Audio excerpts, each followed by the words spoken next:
If you're a rent-stabilized tenant in New York City, you might be getting overcharged. In this video, we're going to talk about what is rent stabilization, how to know if you're rent stabilized, and what to look out for if you think you're in a rent-stabilized apartment. So what is rent stabilization?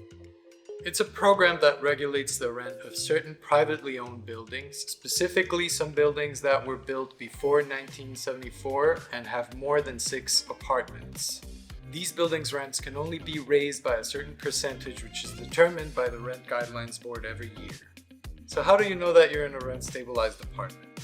Aside from the things I just told you, other clues include having a rent that is an unusual number, for example 1187.52 instead of 1200, or your lease renewal includes a rent raise based on a percentage.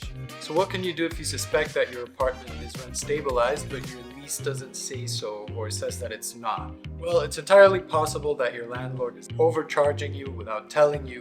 The first thing to find out is whether your landlord has been registering your apartment as rent stabilized with the New York Homes and Community Renewal, or HCR.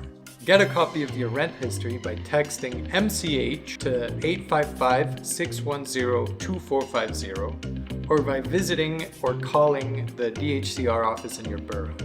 Look at your rent history. If you see that there's a jump in rent of more than 20% between the prior tenant and yourself, it's worth a closer look.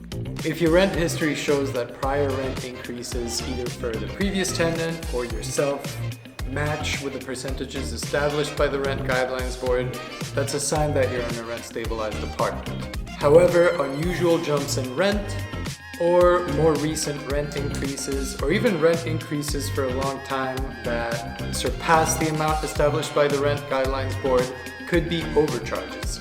If you are being overcharged by your landlord, you could be eligible for compensation of up to 3 times the amount of damages. If you think this is your situation, you have legal recourse. Talk to a lawyer or come to our tenant clinic with your rent history so we can help you out.